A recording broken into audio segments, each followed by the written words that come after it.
Loss does not hurt because you are weak. It hurts because you are human. At some point in life, everyone loses something that mattered deeply. A loved one, a relationship you believed would last, a job that defined your identity, a version of yourself that no longer exists. And when that loss arrives, it often comes with confusion. Why does this pain feel so overwhelming? Why does it stay, even when time passes? Why do logical explanations fail to bring relief?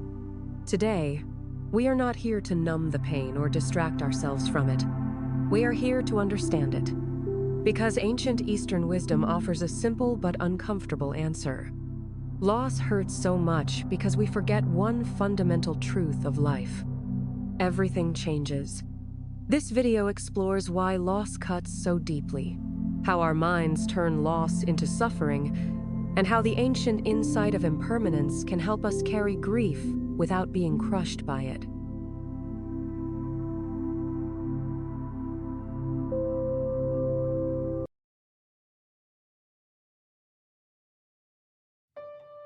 When loss happens, the pain often feels personal, even when it is not. People blame themselves. They replay conversations. They imagine alternative outcomes. This is common in daily life. After a breakup, many people think, if I had said less or done more, maybe this would not have ended. After losing a job, people think, my worth is gone with it. After losing a loved one, people think, life should not be this fragile. Psychology tells us that the human mind seeks control in moments of chaos. Blaming yourself creates the illusion that the loss was preventable, and illusions can feel safer than helplessness. But this habit quietly deepens suffering, because not all loss is caused by failure. Much of it is caused by change.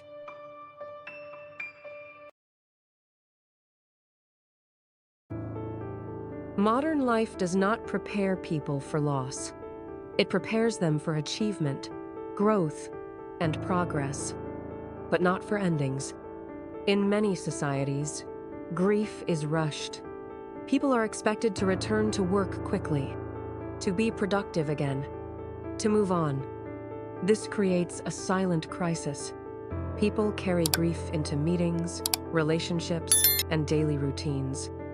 They function on the outside but feel broken on the inside. Sleep becomes shallow. Attention weakens. Emotions surface at unexpected moments. These are not signs of weakness. They are signs of unresolved loss. Eastern philosophy has observed this pattern for thousands of years. Suffering increases when reality changes, but the mind refuses to change with it.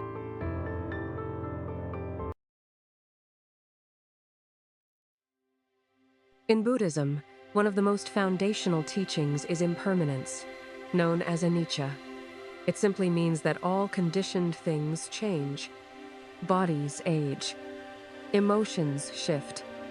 Relationships evolve or end. Life itself moves. This idea is not pessimistic. It is descriptive. The Buddha did not teach impermanence to make people sad. He taught it to explain why attachment creates pain. When we treat what is temporary as permanent, loss becomes unbearable. This is not limited to death. It applies to everyday experiences. People suffer deeply when a role they identified with disappears.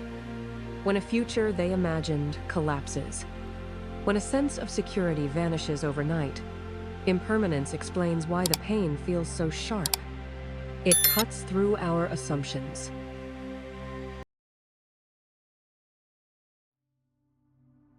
Grief is not just sadness. It is resistance. Resistance to what has already changed. People often say they want the pain to stop, but what they truly want is for reality to reverse itself. This resistance shows up subtly, replaying memories compulsively, avoiding reminders, comparing the present to the past. From an Eastern perspective, this is clinging. Clinging does not mean caring too much. It means refusing to accept movement. Taoist philosophy also emphasizes this. The Tao teaches that life flows naturally. When we push against the flow, we exhaust ourselves. Loss hurts more when we tighten our grip. Here is the turning point most people miss. Impermanence does not say, "Do not love." It says, "Do not confuse love with possession." You can love deeply and still understand that nothing stays unchanged. This insight does not erase grief, but it transforms it. And this is where real healing begins.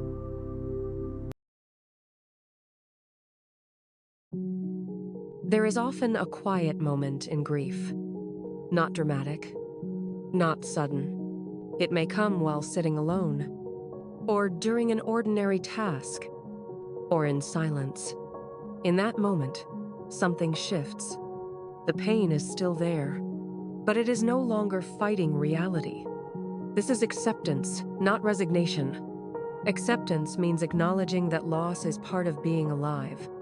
It means allowing sorrow to exist without letting it define your entire identity.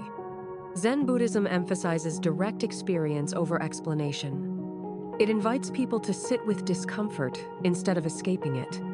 This approach is now supported by modern psychology. Mindfulness practices reduce emotional reactivity. They help people observe feelings without becoming consumed by them. Ancient wisdom and modern science quietly agree here.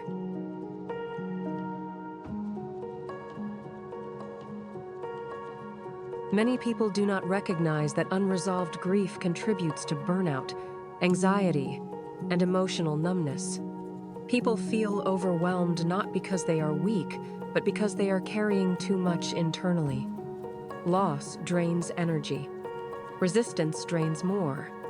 Understanding impermanence allows energy to return, not because life becomes easier, but because we stop fighting what cannot be controlled.